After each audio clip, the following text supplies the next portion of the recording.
사람 살리는 교회에서 특별히 제가 좀 관심을 더 갖고 기도하고 또 보살펴야 되는 순위 있고 지체들이 있습니다. 그러다 보면 만나기도 하고 또 교제하기도 하고 또 이야기 나누고 함께 기도하고 하는 그런 시간을 갖게 되는데요. 들면 들을수록 정말 잘 됐으면 좋겠다. 많은 문제들이 있는데 특별히 학교를 위해서 기도하고 있는 지체들은 학교 좀 들어갔으면 좋겠다. 또 편입을 원하는 지체들이 있는데 편입이 되었으면 좋겠다. 또 학교 졸업하고 난 이후에 직장을 가고 싶어하는 지체들은 직장에 들어갔으면 좋겠다. 직장 안에서 또 이직을 원하는 지체들은 이직이 되었으면 좋겠다. 또 시간이 지나서 결혼할 때가 될 때는 결혼했으면 좋겠다. 이러한 기도 제목들을 함께 나눌 때가 있습니다. 그럴 때마다 정말 잘 되면 좋겠는데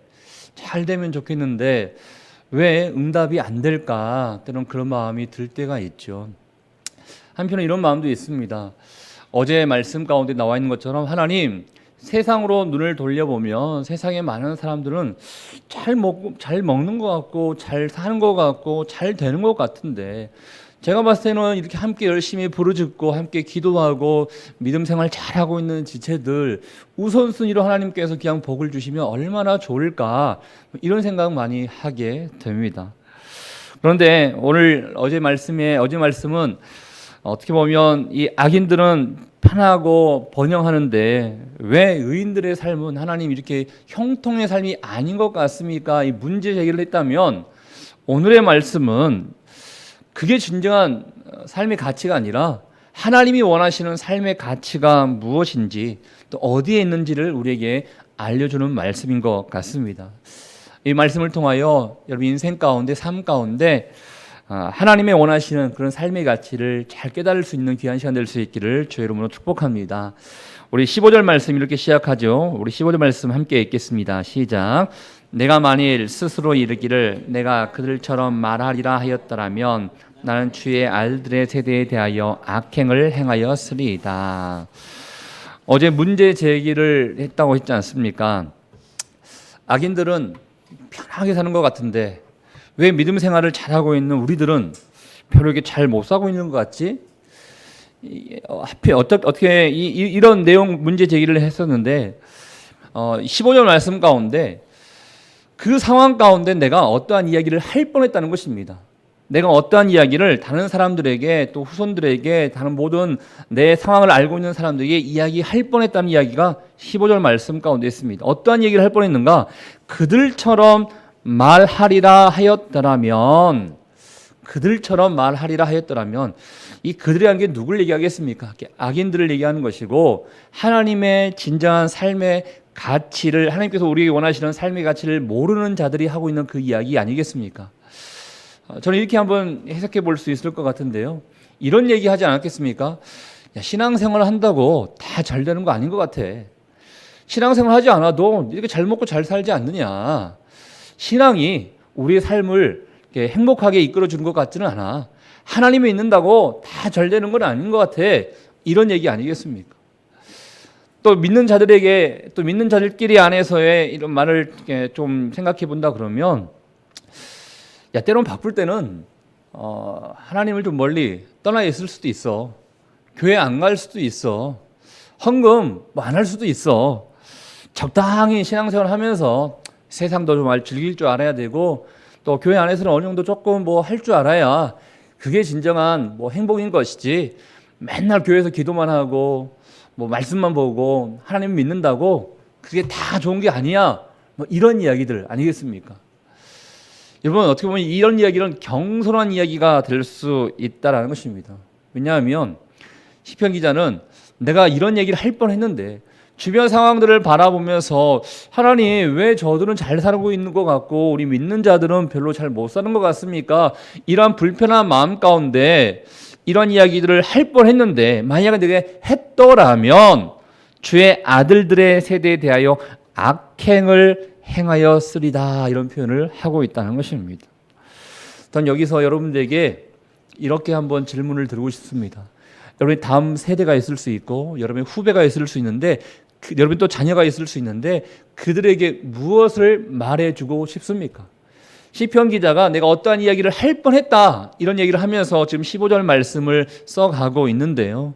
여러분들에게, 여러분의 자녀들과 후배와 다음 세대들에게 내가 신앙생활을 하는 과정 가운데 이러한 느낌이 있었고 이러한 깨달음이 있는데 이러한 것을 너희들에게 이야기하고 싶어 라고 할 때 어떠한 이야기를 하고 싶냐라는 것입니다. 아까 제가 예로 들었던 것처럼 어떤 어리석고 악한 생각들을 여러분께서 이야기를 하고 싶습니까? 아니면 정말 아름다운 믿음의 모습이 무엇인지를 알려주고 싶습니까? 여러분이 품고 있는 생각들, 여러분이 가지고 있는 모든 사상과 여러분이 생각하고 있는 것들을 잘못하면 다른 사람들에게 전수할 수 있게 된다는 것입니다. 시편 기자가 보통입니까? 아삽이기 때문에 여러분 믿음의 사람들 가운데 한 사람이었다고 얘기할 수 있는 사람입니다. 그 또한 세상 생각에 내가 잘못된 생각을 다른 사람들에게 이야기할 뻔했구나 이런 마음을 가지고 이야기하고 있는데 우리들도 쉽게 우리가 가지고 있는 세상의 생각들, 세상의 가치, 잘못된 판단들을 다른 사람들에게 할 수도 있다라는 것입니다. 전 여러분이 가지고 있는 생각들, 또 여러분이 품고 있는 이 모든 것들, 여러분이 다음 세대, 후배, 자녀들에게 하나님이 원하시는 것을 올바르게 이야기할 수 있고 전수할 수 있는 진정한 믿음의 사람이 될 수 있기를 주의 이름으로 축복합니다. 그러기 위해서 16절 말씀 가운데 우리가 조심해야 할 게 있는데요. 내가 어쩌면 이를 알까요 생각하는즉 그것이 내게 심한 고통이 되었더니, 이런 이야기를 할 수 있는 것은요 내 자신이 잘 알고 있다는 착각 가운데 있기 때문에 그렇다는 것입니다. 여러분 우리는 사실은 이런 생각에서 벗어날 수 있어야 됩니다. 저나 여러분이나 잘 모릅니다. 신앙에 대해서 잘 모릅니다. 그런데 몇 년 다녔다고 우리는요 이렇게 하는 게 신앙생활입니다, 저렇게 살아가는 게 맞습니다, 쉽게 판단하고 이 쉽게 판단함으로 말미암아 다른 사람 정죄하고 그럴 때가 참 많이 있다는 것입니다. 저는 그러면서 신앙생활하면서 가장 중요한 게 무엇인가, 내가 안다는 생각을 다 내려놓을 수 있어야 된다는 것입니다. 여러분이 생각할 때 어떤 봉사를 하거나 또 어떤 사역을 하거나 할 때 여러분 나름대로 기준이 있습니다. 가만히 보니까 사역은 이렇게 하는 거야, 저렇게 하는 거야, 하나님은 이렇게 하는 거야 하면서 여러분 나름대로 이 기준과 안다는 생각으로 이끌기를 원하고 판단하기를 원하고 또 다른 사람들을 또 지도하기를 원하는 그런 마음들이 있습니다. 믿음의 사람들은 내가 안다는 것을 다 내려놓고 가는 게 먼저가 아닌가 하는 생각을 해보게 됩니다. 하나님만이 모든 것을 아시기 때문에 하나님 이 일을 할 때는 어떻게 해야 됩니까? 하나님께 묻고 나아가야지, 내가 안다는 교만과 착각 가운데 한다 그러면 잘못된 이야기할 수 있고 잘못된 판단할 수 있기 때문에 내가 안다는 것을 내려놓을 수 있어야 한다는 것입니다.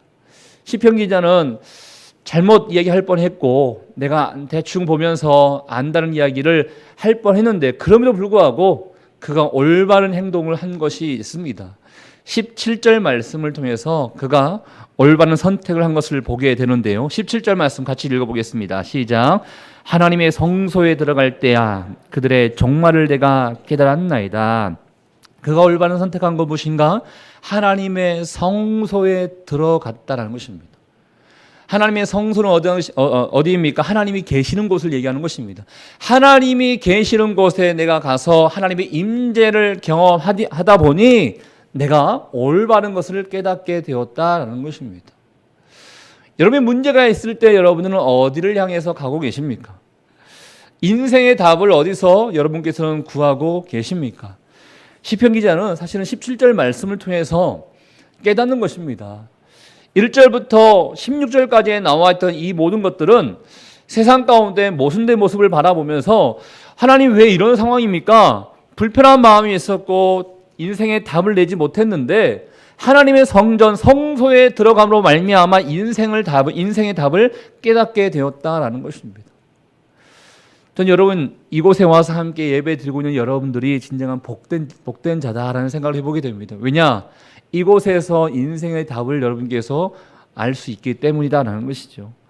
그분의 뜻을 알기 위해서는 그분이 계신 그곳에 갈 수 있어야 하는 것입니다. 예배 자리로 갈 수 있어야 되는 것이지 세상 서적을 뒤져본다고, 세상 사람들의 말을 들어본다고, 세상 명강사 이야기를 들어본다고 인생의 답이 있는 것이 아니고 하나님께 나아가야지만이 하나님의 성소에 들어갈 때야 인생의 답이 있다는 것을 시편 기자는 깨닫게 되었다는 것입니다.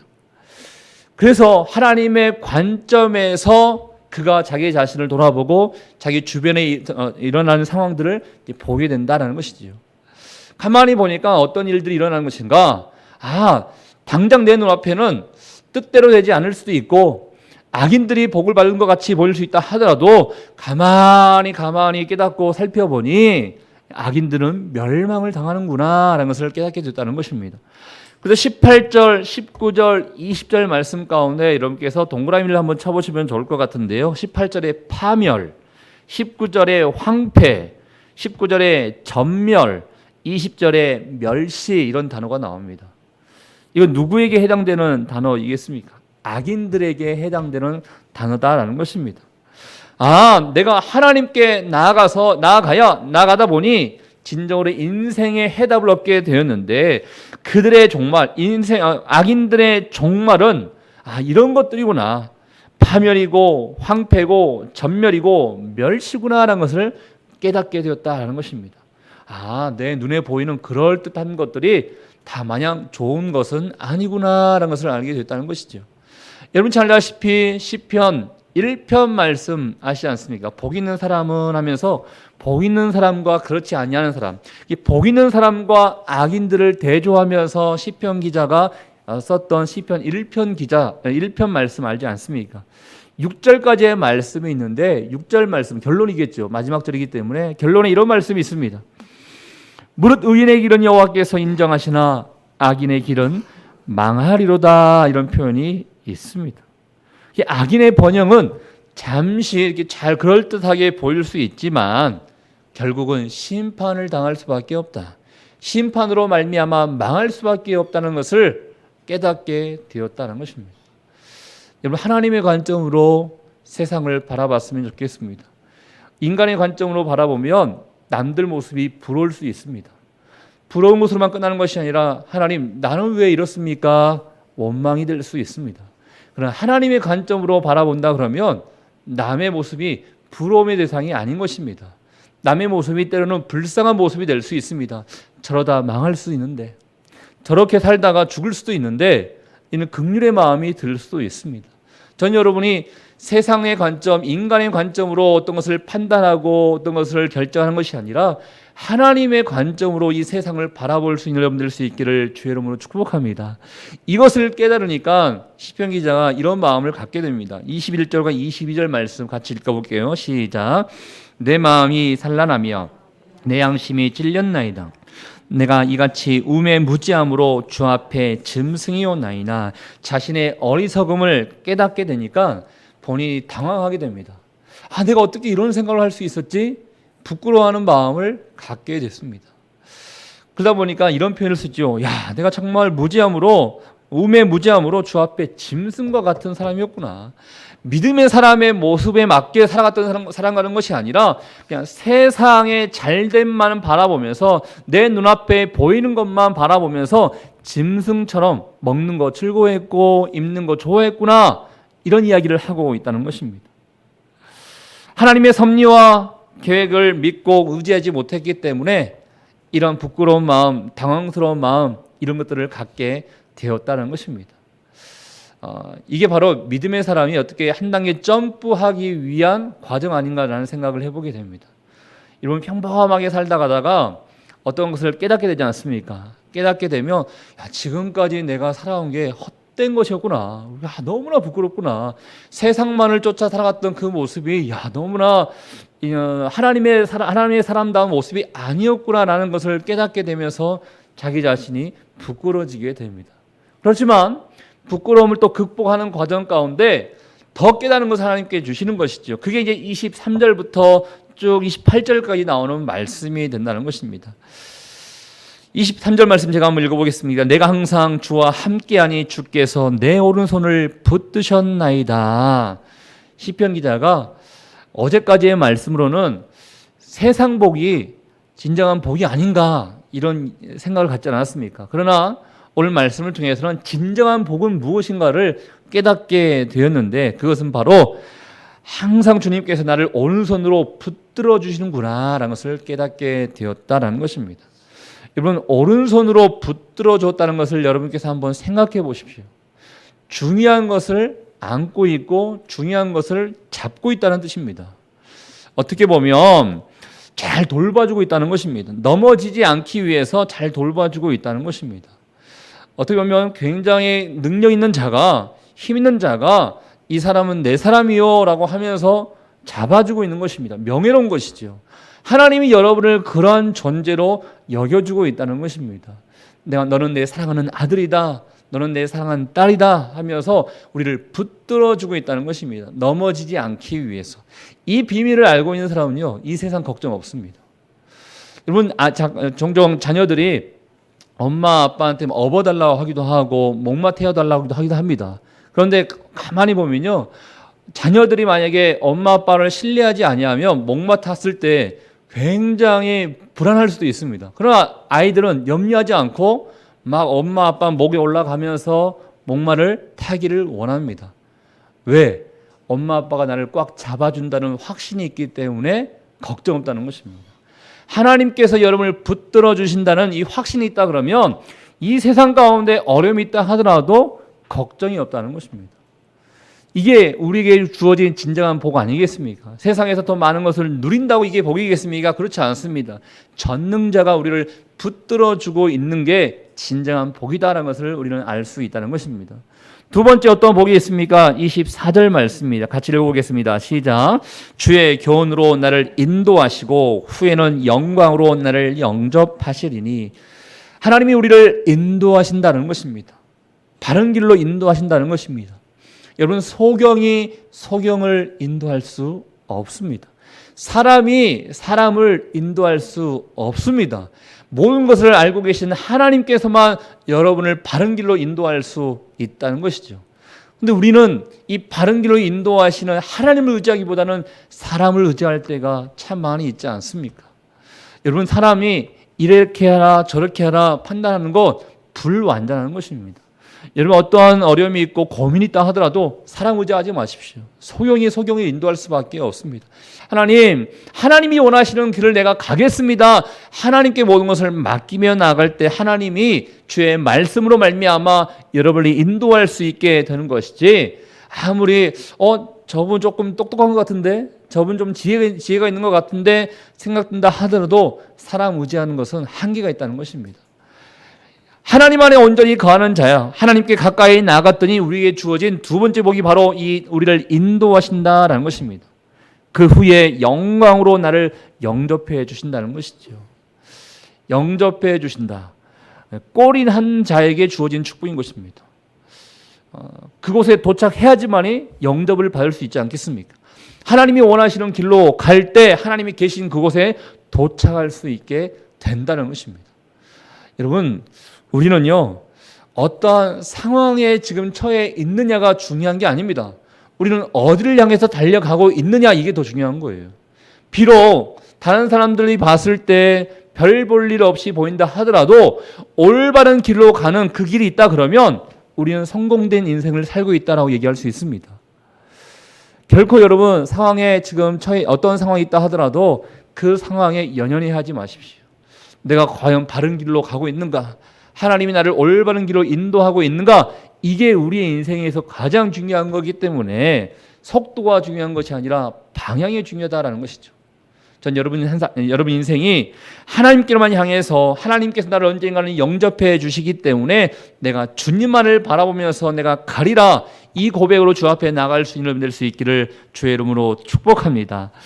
23절과 24절 말씀을 통해서 진정한 복은 이것이구나 라는 것을 알게 되니 이제 고백이 나오게 되는 것이고 선포가 나오게 되는 것이죠. 25절 말씀 가운데 이런 말씀이 있습니다. 하늘에서는 주 외에 누가 내게 있으리요, 땅에서는 주밖에 내가 사모할 일이 없구나 라는 것을 고백합니다. 그러면서 내 육체와 마음은 쇠약하나 하나님은 내 마음의 반석이시요 영원한 분깃이시라, 이런 고백을 하게 되었다는 것입니다. 그렇구나, 내 자신을 바라보면 나는 약하여 넘어질 수밖에 없었으나 하나님을 바라보니 하나님은 강하신 분이기에 나에게 힘 주시는 분이시구나, 그 힘이 영원한 분깃이 되구나라는 것을 깨닫게 됐다는 것입니다. 믿음의 사람은 영원이라는 이 관점으로 현재를 바라봐야 됩니다. 그냥 내가 지금 내 눈앞에 돈이 없으니까 막 슬퍼하고 근심하고 걱정하는 것이 아니라 영원이라는 이 관점에서 그래도 하나님은 나를 붙잡아 주셔. 하나님은 나를 인도해 주셔. 하나님은 나를 좋은 길로 함께 해주시는 분이셔 라는 것을 깨닫게 된다는 것이죠. 전 여러분이 현재 살아가고 있지만 현재의 삶을 그냥 현재 앞에 닥쳐 있는 것으로 판단하는 것이 아니라 영원한 관점으로 현재를 바라볼 수 있는 여러분들 수 있기를 주의 이름으로 축복합니다. 결론 27절, 28절 우리 같이 한번 읽어보겠습니다. 시작. 무릇 주를 멀리하는 자는 망하리니 음녀같이 주를 떠난 자를 주께서 다 멸하셨나이다. 하나님께 가까이함이 내게 복이라. 내가 주 여호와를 나의 피난처로 삼아 주의 모든 행적을 전파하리다. 결론입니다. 27절에 주를 멀리하는 자는 망한다라는 것입니다. 그러나 하나님께 가까이 하는 자는 복이다라고 얘기하고 있습니다. 복이라는 것은 좋다는 것입니다. 선한 것이다라는 것입니다. 하나님께서 거하시는 곳으로 나아갈 때 이러한 복을 우리가 누릴 수 있게 되는 것이고, 이것을 깨달은 자만이 다른 많은 사람들에게 진정한 복이 무엇인지를 알려줄 수 있고 선포할 수 있게 된다는 것을 우리에게 알려주고 있습니다. 사랑하는 여러분, 인생에 참 많은 질문들이 있을 것입니다. 왜 이렇습니까, 하나님? 이러한 고민도 있을 것이고 질문도 있을 것인데, 이런 질문이 있을 때 여러분의 세상을 바라보면서 이 질문에 대한 답을 얻지 마십시오.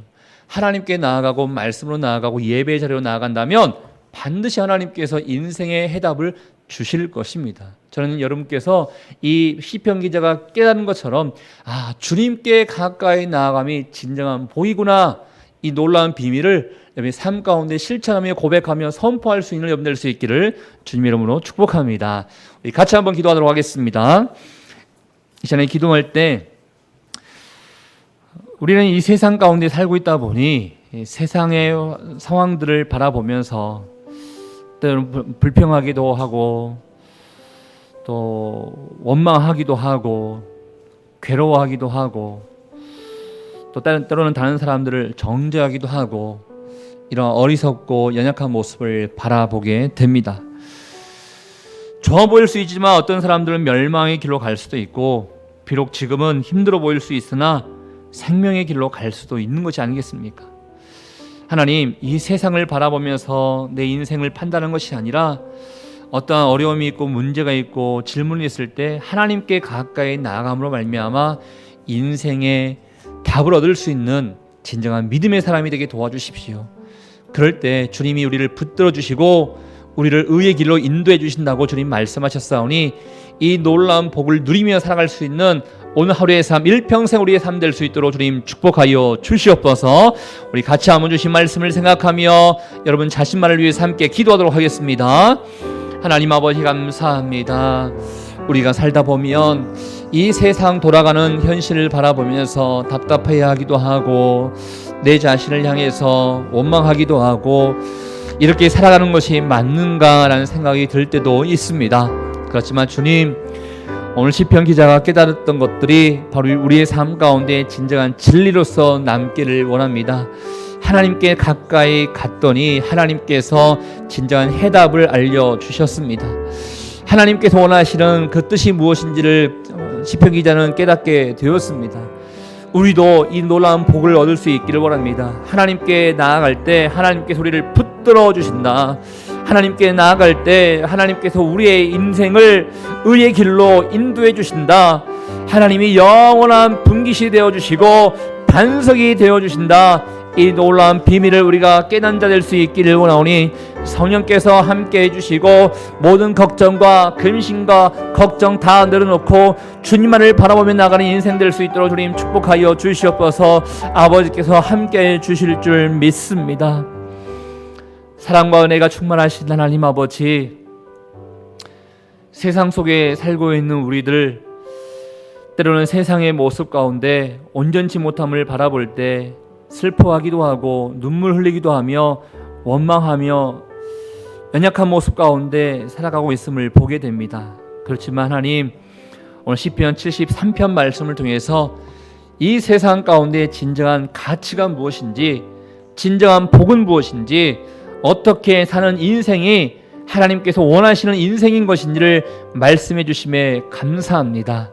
하나님, 인생에 어려움이 있을 때마다 주님께 가까이 나가는 주님의 임재를 경험하며 주의 말씀을 사모하며 나가는 인생 될 수 있도록 주님 축복하여 주시옵소서. 그럴 때 주님께서 우리를 주의 오른손으로 붙잡아 주신다고 말씀하셨습니다. 우리의 인생 가운데 의의 길로 인도해 주신다고 말씀해 주셨습니다. 우리는 힘없고 연약할 수밖에 없지만 하나님이 우리의 영원한 분깃이 되어주시며 반석이 되어주시며 피난처가 되어주시며 힘이 되어주신다고 주님 말씀하셨습니다. 능력 많은 이가 누구 있겠습니까? 하늘 위에 주님밖에 없습니다. 우리가 사모할 자가 주님밖에 없음을 우리가 고백하며 선포하며 나간 자 될 수 있기를 원합니다. 그리할 때 진정한 복을 우리가 깨닫게 될 줄 믿사오니 세상 부러워하는 것이 아니라 주님께 더욱더 가까이 나가며 영혼을 바라보며 장차 다가올 하나님의 놀라운 축복을 바라보며 나갈 수 있는 오늘 하루의 삶과 일평생 삶이 될 수 있도록 주님 인도하여 주시옵소서. 어떠한 상황에 있는 것이 중요한 것이 아니라 어떠한 길로 가는 것이 더 중요하다고 주님 말씀하셨사오니 올바른 방향을 선정하며 나아가는 오늘 하루 될 수 있도록 주님 축복하여 주시옵소서. 그렇게 하실 주님께 감사와 영광을 돌려드리오며 지금 이 시간 우리의 인생의 길과 진리와 생명 되시는 예수 그리스도의 은혜와 우리 하나님 아버지의 그 크신 사랑하심과 성령의 교통, 위로, 축복하심이 어떠한 상황 가운데 있다 하더라도 하나님께 나아가고 하나님이 나의 영원한 분깃입니다, 나의 영원한 반석이십니다라는 것을 고백하며 선포하며 나가기를 원하는 주의 백성들 한 사람 한 사람 머리 위에 우리의 가정과 일터와 사람 살리는 교회 위에 이제부터 영원토록 함께하기를 간절히 축원하옵나이다. 아멘.